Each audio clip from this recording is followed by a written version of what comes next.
Welcome back, everybody. Today we're going over the Smith & Wesson M&P Bodyguard. This one here is the new take on the Bodyguard pistol from Smith & Wesson, I believe. Just came out, SHOT Show 2014. I've had this one in for a little bit now, doing some shooting with it, as you guys have seen in the intro, as well as some that you guys haven't seen on camera, but we put quite a few rounds through it at this point. What I'm going to do now is just keep sending rounds down range, testing the reliability of this sucker, but so far so good. Doing it really, really well, which is always important whenever you're considering one of these little guns because they tend to be somewhat finicky.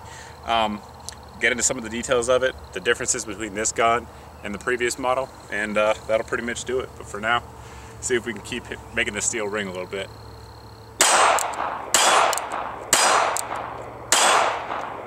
The gun doesn't come in a traditional polymer lockable carrying case. It does come in this nylon sort of bag case here. And one thing to note, nothing about it really screams gun. Obviously the Smith & Wesson logo there, but it's pretty subdued. So you could carry this around with you, and honestly people wouldn't think twice about it. They would probably just think it was a day planner, or like a PDA device. So you really could get away with it should you not want to carry a holster. But opening it up, what you get here is obviously you get the gun itself with a magazine in it, as we see here, and a spare magazine. So that's a change from the previous Bodyguards. You get two magazines with it, one with the finger extension here and one without.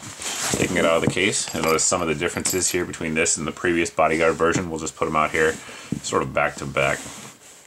We've talked about this one previously here on the channel several times in a couple videos, and you'll notice first thing is there's no laser built in, so that allows Smith & Wesson to drop the cost of the gun down a little bit. The retail on this one, on the M&P version, is going to come to market right at $380, but reality street price, you can find these for around $300, $325. So you're going to find them about $50 cheaper than what you're going to find with the traditional Bodyguard 380.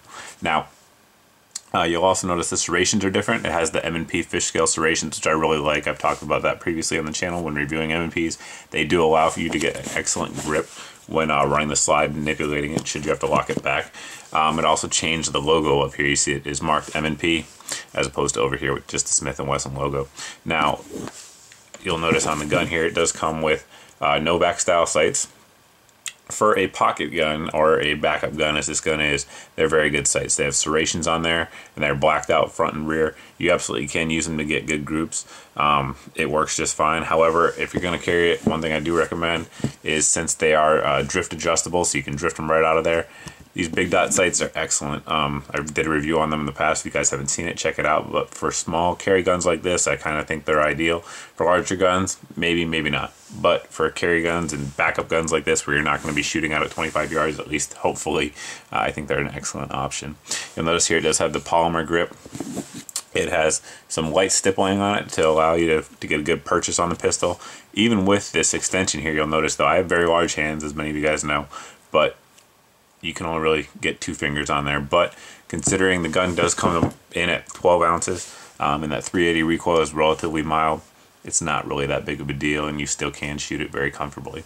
You'll notice on the outside they did retain the manual safety, something I really wish they didn't do. It's simply unnecessary in my opinion. The good news on it is that it's very hard to actuate.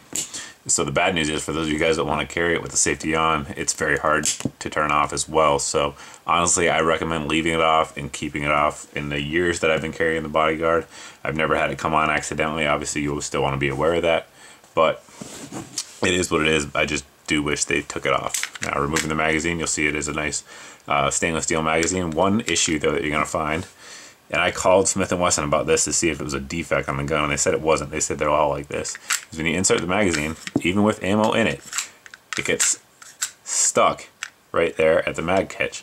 Now, you can't just hit it home, which generally I do, but I'm not sure if that's hurting anything. Obviously, if you want to do it soft, you can just depress the mag release and it will go in, but I just think that's kind of ridiculous. The previous Bodyguard does not do that at all. Like I said, I called them and they said it's normal. So take that for what it's worth. We're going to disassemble, I guess, coming up next. To disassemble the pistol, you just want to lock the slide to the rear, pushing up here on the slide lock, and you're going to inspect that chamber, make sure it's clear. It is clear. At that point, we're going to rotate this lever here 90 degrees, and it'll sort of pop out a little bit. You can kind of feel it. It did come out off the side of the gun there, as you see.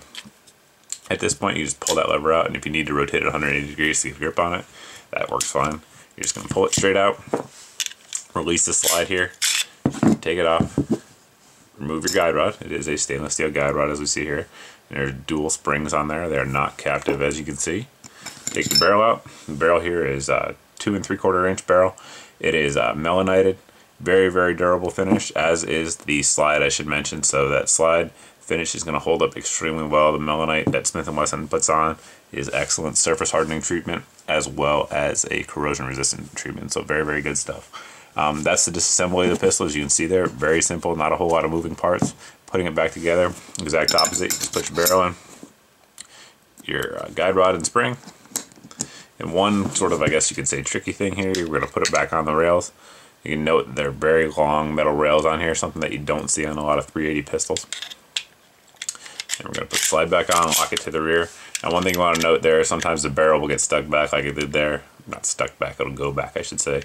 To reassemble, you need to pull that barrel forward. The reason is, if you can see there, that barrel will sometimes be in the way there. That Browning locking system will cause you to not be able to put that pin through. So you need to pull that barrel forward, put the pin in, same way you took it out, well, the opposite way I guess you could say is you took it out, and push it through, rotate it around, if we can get it in there, just like that.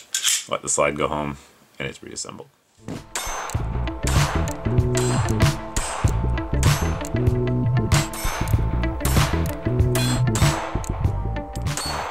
Currently we got about 150 rounds through this gun. Not a ton by any means, but as hard as 380 is to find these days, it's not doing too bad, at least in my opinion. However, all of those rounds have been full metal jacket rounds. Now the debate between full metal jacket and hollow points in the 380 caliber guns, it's gonna go on forever. Nothing I say here is gonna change it. The bottom line is a lot of folks out there like to run hollow points. What we have here is we have some Winchester Ranger 380. I've tested this here before on the channel. We also have one in the chamber. And we're going to see how it feeds through this little gun. This is actually going to be the first time I've put any hollow points in it. So you're going to be seeing it as I see it.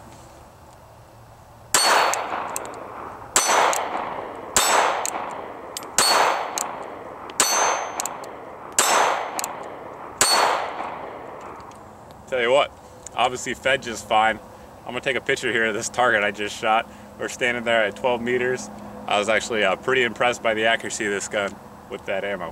One complaint you're going to hear out there about these 380 pocket guns, just in general, outside of like the SIG 238, is going to be the trigger pull. So checking this one out, let's see, it's unloaded.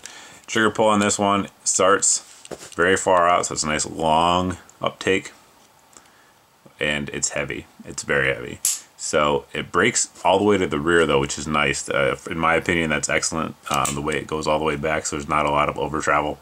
That's really the one good thing I could say about the trigger. It does allow for decent groups, as you guys saw earlier, because it's predictable. You can get right to the wall and then press it. However, the reset, if you look, goes all the way out. So very, very long reset. You guys can see the hammer moving, as it is a double action only trigger. Now, some of you guys will like that because it has double strike capability. Myself, I don't use double strike capability. If I have a failure to fire, I'm just going to run that slide. But that's personal preference at that point. So very long trigger, and just to test just how heavy it is, we'll throw it here on the scale to take any sort of, I guess, opinion out of it, if you will, and pull it and see just how long it actually is. And there it is. It's just, as you can see there, just over 9 pounds. That's pretty consistent. I've pulled it a couple times on there, and that seems to be right about what it is.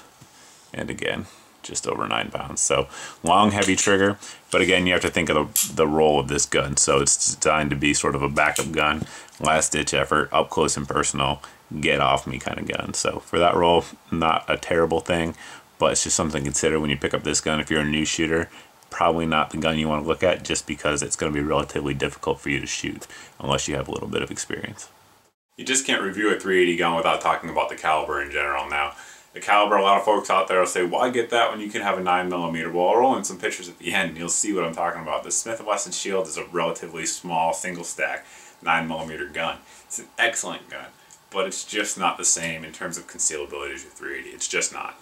I mean, every now and then I do carry 380s, as we mentioned here previously on the channel, and when I do, it's pretty much a bodyguard. And the reason is that the guns tend to be very reliable. Actually, both the bodyguards I have been 100% reliable, so it doesn't get any better than that. The trigger sucks a little bit, sure. The sights aren't the greatest, sure.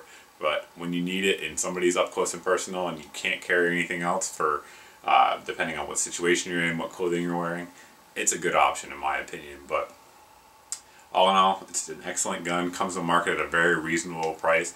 But if you're considering it, like I said, you know, if you're thinking, oh, it's a great gun for my wife, girlfriend, whatever, as many men tend to do, they tend to think they know what's the best gun for somebody else.